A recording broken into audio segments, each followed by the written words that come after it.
Nobody's journey is seamless or smooth. We all stumble, we all have setbacks. If things go wrong, you hit a dead end, as you will. It's just life's way of saying, time to change course. So ask every failure. This is what I do. Every failure, every crisis, every difficult time, I say, what is this here to teach me? And as soon as you get the lesson, you get to move on. If you really get the lesson, you pass and you don't have to repeat the class. If you don't get the lesson, it shows up wearing another pair of pants or skirt to give you some remedial work. And what I found is that difficulties come when you don't pay attention to life's whisper, because life always whispers to you first. And if you ignore the whisper, sooner or later, you'll get a scream. Whatever you resist persists, but if you ask the right question, not why is this happening, but what is this here to teach me? What is this here to teach me? It puts you in the place and space to get the lesson you need. My friend Eckhart Tolle, who's written this wonderful book called A New Earth, it's all about letting the awareness of who you are stimulate everything that you do. He puts it like this. He says, don't react against a bad situation, merge with that situation instead, and the solution will arise from the challenge. Because surrendering yourself doesn't mean giving up, it means acting with responsibility. Okay, many of you know that, as President Hennessy said, I started this school in Africa. And I founded the school where I'm trying to give South African girls a shot at a future like yours, Stanford. And I spent 5 years making sure that school would be as beautiful as the students. I wanted every girl to feel her worth reflected in her surroundings. So I checked every blueprint, I picked every pillow, I was looking at the grout in between the bricks, I knew every thread count of the sheets, I chose every girl from the villages, from 9 provinces, and yet last fall, I was faced with a crisis I'd never anticipated. I was told that one of the dorm matrons was suspected of sexual abuse. Well, that was, as you can imagine, devastating news. First I cried, actually I sobbed for about a half an hour, and then I said, let's get to it. That's all you get, is a half an hour. You need to focus on the now, what you need to do now. So I contacted a child trauma specialist. I put together a team of investigators. I made sure the girls had counseling and support. And Gail and I got on a plane and flew to South Africa. And the whole time I kept asking that question, what is this here to teach me? And as difficult as that experience has been, I got a lot of lessons. I understand now the mistakes I made because I had been paying attention to all of the wrong things. I built that school from the outside in, when what really mattered was the inside out. So it's a lesson that applies to all of our lives as a whole. What matters most is what's inside. What matters most is the sense of integrity, of quality, and beauty. I got that lesson. And what I know is that the girls came away with something too. They've emerged from this more resilient and knowing that their voices have power. For other people's children, what they were not able to do for their own boy. The lesson here is clear, and that is if you're hurting, you need to help somebody else ease their hurt. If you're in pain, help somebody else's pain. And when you're in a mess, you get yourself out of the mess, helping somebody out of theirs. And in the process, you get to become a member of what I call the greatest fellowship of all, the sorority of compassion and the fraternity of service. The Stanfords had suffered the worst thing any mom and dad can ever endure, yet they understood that helping others is the way we help ourselves. And this wisdom is increasingly supported by scientific and sociological research. It's no longer just woo-woo soft skills talk. There's actually a helper's high, a spiritual surge you gain from serving others. So if you want to feel good, you have to go out and do some good. But when you do good, I hope you strive for more than just the good feeling that service provides, because I know this for sure, that doing good actually makes you better.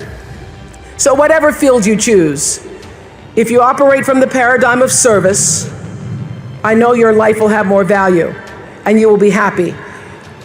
I was always happy doing my talk show, but that happiness reached a depth of fulfillment, of joy that I really can't describe to you or measure when I stopped just being on TV and looking at TV as a job and decided to use television, to use it and not have it use me, to use it as a platform to serve my viewers. That alone changed the trajectory of my success. So I know this, that whether you're an actor, you offer your talent in the way that most inspires art. If you're an anatomist, you look at your gift as knowledge and service to healing. Having compassion for other people is at the top of that list. I would say commitment is at the top of that list. And also a spirit of constructive engagement. And by compassion, I don't just mean sympathy. It certainly isn't pity. It's being present, and it's also feeling with other beings. You know, during the years of the Oprah show, I interviewed over 37,000 people one-on-one. So whenever I'm telling my girls anything and they say, they start rolling their eyes, I go, I'm the only person you're gonna talk to is talk to 37,000 people. So if I were you, I would pay attention.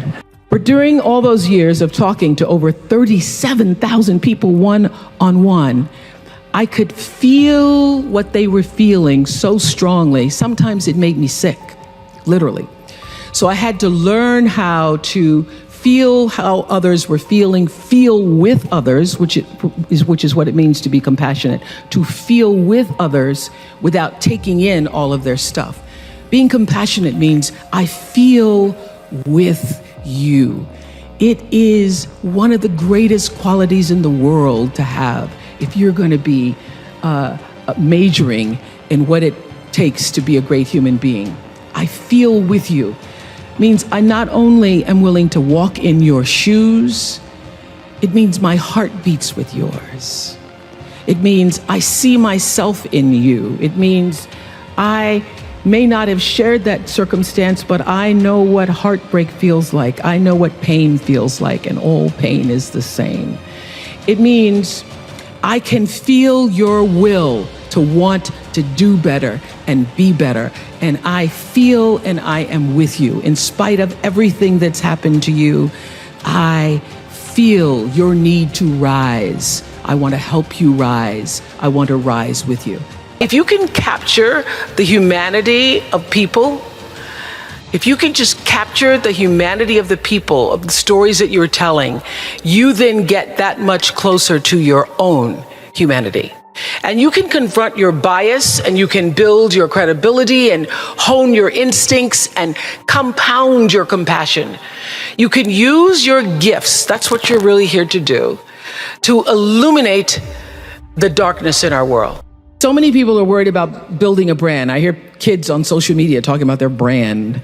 And I used to really resent the word when people would say to me, oh, you have this brand, because I never even thought about a brand. I just thought about day in and day out, making the best right choice for me. But now I embrace it because I recognize people see me as a brand. But for me, it's not a business. It is a question of what do you stand for? And I will say this, you're nothing if you're not the truth. So I've made a living, I've made a life, I've made a fortune, really. It's fantastic. All good from being true to myself. And that's if I could leave you with any message today, that is it. The biggest reward is not financial benefits, though it's really good. You can get a lot of great shoes. Nothing wrong with great shoes. But those of you who have a lot of shoes know that having great shoes and a closet full of shoes or cars or houses or square footage doesn't fill up your life. But living a life of substance can. Substance through your service, your offering of your whole self. And the baseline for how do you live a life of substance is whatever is the truth for you. What do you stand for?